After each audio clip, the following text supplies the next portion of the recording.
What are the pieces that you like most about Monty? Is it his perspective of the emerging markets, or what do you find that he writes about this different? When I first met Monty, I think through the scenes, I think it's we're getting onto it now, which is he transitioned very well from being a sort of I remember a time in London where social media not too long ago was the precursor to startups. I remember this very well. And then there was this big rise of social media and everybody knew what to do with it. And the US has had this as well, but probably a bit before. But so Monty did that, and that was tech journalism, a lot of which was concerning social media just before the roundabout bit took off.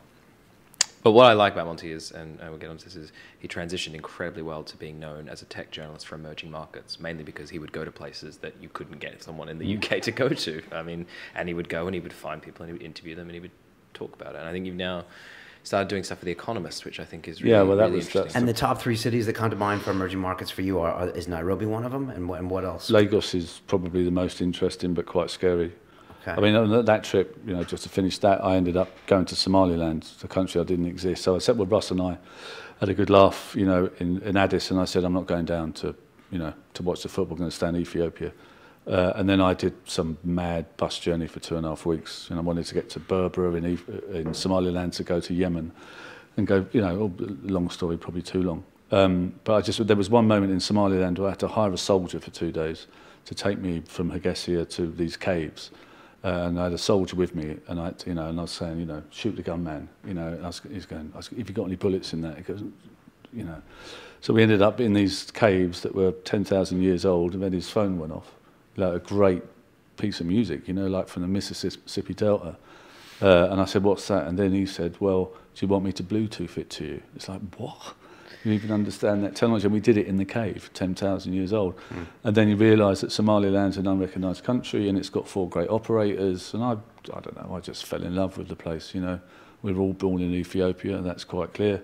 That's where we came from. And that was probably the catalyst, was that trip. And then understanding what was going on there and how mobile was transformed Africa. I mean, it's 80% of Africans now have a mobile phone. Right. I mean, that's insane. So what is going on in Lagos? And I keep saying Nairobi. Is that? Well, Nairobi I think is easier because it's kind of like from the British. The plugs are the same. You can arrive in Nairobi from London on the overnight red eye quite easily, and that works out. There's a great hub there called iHub. There's a great man called Eric Hersman and Juliana Rotich. Sorry. They had a start-up called Ushiandi, which was citizen journalism with the riots or the killings in Kenya 4 years ago. They've now changed that into this amazing BRIC, B-R-I-C, I think it's B-R-I-C, which is almost like a connector, a hub itself. So Nairobi, I would imagine, is reasonably ahead in that area. And Lagos frightens people because of its reputation. But what's going on in Lagos with e-commerce is unbelievable. There's 30,000 people arrive in Lagos every week, every month from across Africa. It's, it's almost a migration, Is anyone investing in Lagos outside of Lagos? No, absolutely. So basically there's no postal service in Nigeria. So there's a massive opportunity there for e-commerce. There's 2 companies, e-commerce companies called Konga and Jumia. I think both of them have received about $30 million in investment recently. I think there was a second round. I think it's Rocket Internet in Germany is one of the big players. Do the Yanks get involved over there, or is it so far away from home? That's a good question, and I'd imagine there's a scramble for Africa at the moment, like there was a scramble for Africa in imperial times at the end of the 19th century. I would imagine that there's a kind of slightly more benign channel which would be going through South Africa. But in Nigeria, they're offering. I mean, this is like between 18 and 22 million people, with traffic chaos and madness after 6 a.m. and they're offering to deliver stuff within 24 hours. And if you can do that stuff, something as basic as the mail is basically a startup there, right? And then 3 days within the rest of Nigeria. But what's interesting, connected with that, apart from this, ongoing success, is drone delivery. We're talking about Bezos and Amazon and all these kind of PR stunts about. Did you see that video where they did the drone? Amazon Air, I think, is it? Is that what they're calling it? Yeah, something like that. It was a PR stunt, a very good one. No, a good one. But I mean, it's more likely to. Lagos is the type of city where you expect to see drones in the air.